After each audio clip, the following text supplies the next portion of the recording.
Well. Good morning, Broncos country. What is going on? Boy here, Mark here with Marky Sports. Hope you guys are having a great Tuesday. I am officially on to New Orleans. Forgot about that debacle on Sunday, the loss to the Chargers.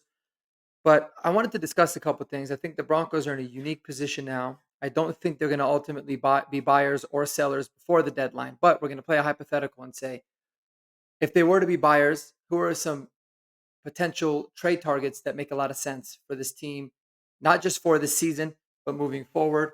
I got a couple names. We'll get into it.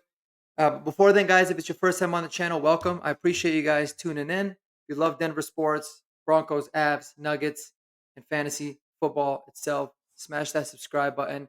Like the video for the algorithm. Check some of the other videos out.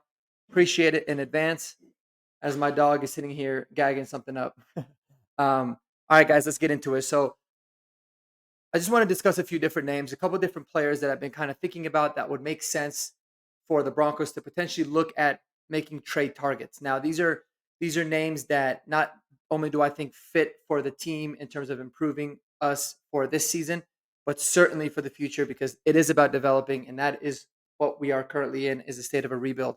And at 3-3, it's we're kind of in that strange range of like, I don't think we're going to be sellers, but I also don't see us being buyers. And if we are one or the other, it's probably going to be small pieces, kind of some depth guys or things like that. So let's kind of get into what it is that we some of the names that I got here. Just keep in mind, guys, this isn't like in order of like who I would want the most or not. I will discuss like how I feel about it, but it's not in any particular order. But the first name that I pulled up on the list, not really a name that a lot of people are talking about, but Christian Kirk, wide receiver from the Jacksonville Jaguars. I look at this Jags team overall. I think that they're a team that is just in a terrible state right now. I think they're going to be big time sellers before the deadline. I do ultimately believe that the head coach and the GM will get fired after the season. Do I feel like they should?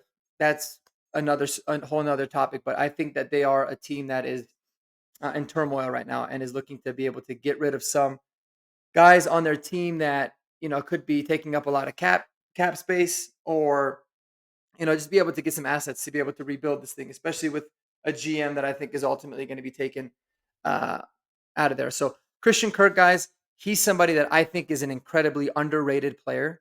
I think that he can add a very unique element to this Broncos offense. He's he started off his football career as somebody that was like really just known to be a deep threat, but he's become a very solid wide receiver. Consistent, can play all across the field, but adds a lot of much needed juice to this team that we've really been lacking. He's still only 27 years old, and I think he could be a really good player for this team. Now, there is about 2 years and 40 million left on his deal that is including this season. So obviously we wouldn't be taking on the full 20 million for this year. There also gives you a ton of flexibility to be able to redo that deal. So from a financial standpoint, it would certainly make sense, and it is definitely something that can be worked on. So not too big of a deal there, but he adds a unique element to this receiving group that I don't think we have anywhere else for sure. So I really wouldn't mind Christian Kirk. I think he's somebody that would make sense not just for this season, but moving forward. Sticking with the Jaguars, Travis Etienne. Now this would probably be my dream scenario, right? I've never been somebody that is high on like trading for running backs or investing a lot in backs, but I don't think we would need to give up a lot to get Travis Etienne. I think that with the emergence of Tank Bigsby there in Jacksonville, it could be somebody that is truly, um, you know, uh, sorry, total brain fart there. Why does this happen sometimes when I'm recording? Anyways, the emergence of Tank Bigsby there, I think he might be getting unhappy with his role. I think Jacksonville realizes that he is on the final year of his rookie deal. They did pick up his fifth-year option for next season, which is a key part to this trade. But if they can get something for a running back now, rather than probably not being able to get anything after the fifth-year option next year, he would make a lot of sense for that team to trade. Now, for the Broncos, what does that mean? You'd have to take up the rest of his contract, have his salary for this season, which would be negligible, it'd be like 2-3 million bucks. and you would need to take on the fifth year option next year at $6 million. So I actually like this move a lot because it allows for you to get a player for this season, and you could roll with them next year at a really affordable rate of just $6 million. If you looked at wanting to extend him, you can do that early.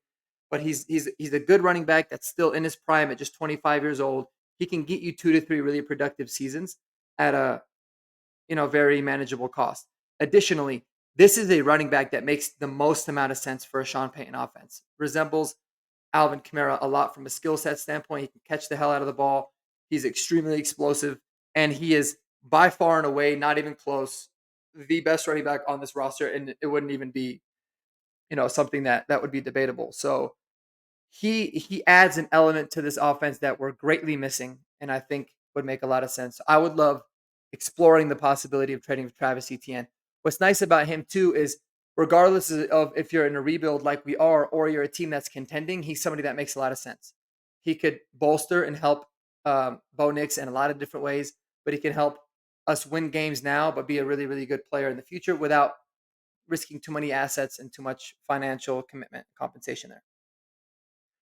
All right, another guy we got on this list here is David Njoku, right? This team is obviously very, very much in need of an upgrade at tight end.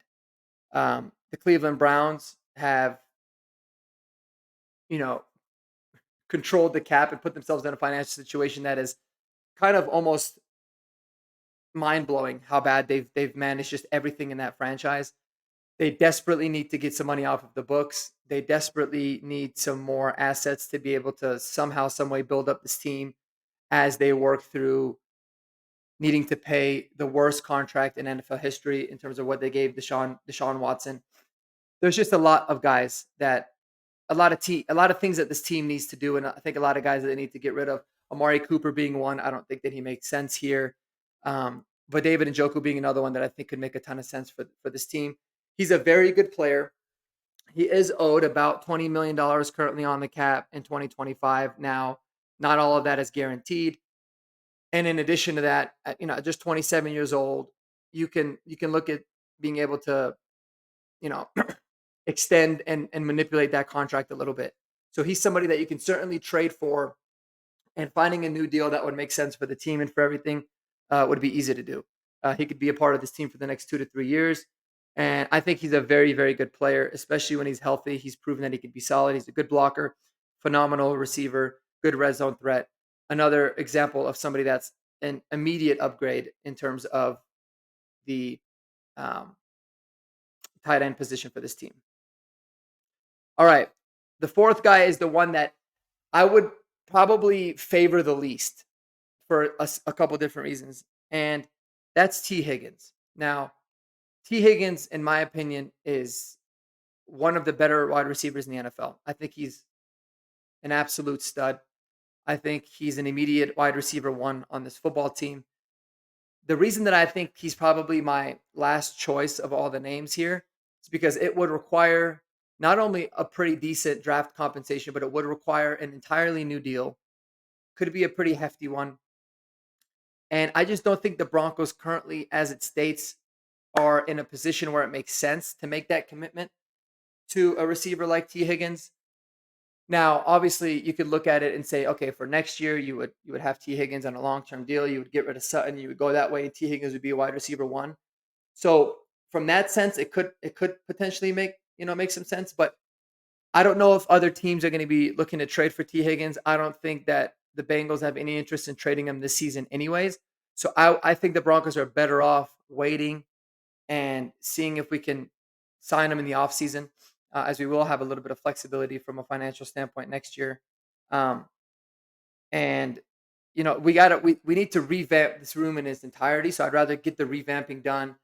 Seeing if we could, uh, what ends up happening with Cortland Sutton, after this season, and seeing what we got with the other guys on this roster, so we can really construct it the right way to see if T Higgins is somebody that would make a lot of sense.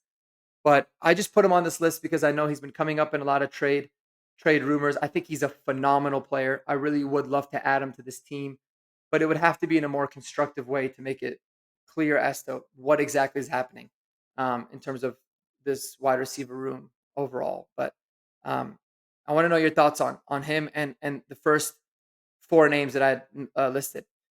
I'm going to add one more to this. I think that there's quite a bit, and maybe we'll make another video of some other guys. I am going to follow this video up with another video of saying guys that maybe we could potentially trade or look to trade. I don't know how much of sellers we will be, but there might be a couple guys here and there that we can look to get rid of, that I think would make sense too. So we'll get into that in another video. But the last name that I have on this list, guys, is Elijah Moore, the wide receiver from the Cleveland Browns. Obviously, going back to Cleveland as a team that I think is going to be big time sellers. Elijah Moore is somebody who I think has really gone under the radar. He's kind of gotten forgotten about since he was drafted in the second round by the Jets, and then after that he was, traded to the Cleveland Browns. But his most productive year was really arguably his rookie season when he had 43 catches, just over 500 yards, and 5 touchdowns. Then his second year with the Jets was just a debacle. Well, the Jets as a whole we know is a debacle, and then the poor guy gets traded over to Cleveland, where he has almost, he has 59 catches, 600 yards, only 2 touchdowns. He's more of that possession receiver, but a very, very good one. I think he's somebody that could actually add a lot of value to the Broncos because he can be a guy that you can put in the slot. We're missing a slot receiver. Let's face it. We don't have anybody that can win inside consistently. Um, you know, he could be the third down, machine type of guy that can get you first downs. He's unique in terms of all the other receivers that we have on this team. He's more polished as a route runner. He's not necessarily that very explosive, but he's kind of like the Wes Welker type, the Hunter Renfro, what he was like with the Raiders a couple seasons type of receiver. Somebody that is not going to be flashy, but can get you those yards and act as a safety blanket for Bo Nix. And I think it's something that we could benefit from. Now, in addition to that, the negative is this could be a negative and a positive. The negative is he's an unrestricted free agent after the season, right? So he's on the last year of his rookie deal. But the positive is he's very young. By being able to get him this year and having, 6 to 7 games, maybe 8 games with him playing on the roster, you can see where he fits. You can see the kind of productive receiver that he is. And if you were to want to re-sign him, I don't think he's going to be a receiver that's going to, you know, uh, get a really, really big contract. So it's going to be very manageable. You can get him on a 2, 3 year deal for maybe, $7 to $9 million a season, something that's extremely affordable. And he could, play a very unique role in this offense. But somebody that I just kind of thought of as saying, I would be interested in kind of learning a little bit more about Elijah Moore and seeing where he could fit in this offense. Otherwise, guys, I think that, there could be a couple guys at maybe some different positions that could make sense. But I think from a defensive standpoint, we're pretty locked and loaded. Uh, Maybe we could trade for a depth guy here or there on the offensive or defensive side of the ball. But I think right now it's very evident that where we could use the most amount of help is in the wide receiver room, in the running back room, and in the tight end room. And that's why I brought up those names. I'm sure that there's several others that would make a lot of sense that I'm missing. But what do you guys think about the names that I listed? Who do you think is somebody that the Broncos should realistically make a target for? I want to know your thoughts. Let me know below. Otherwise, that's all I got for you guys today. Enjoy the rest of your Tuesday. Spend time with the people that you love the most. Until next time, Broncos country. Peace out.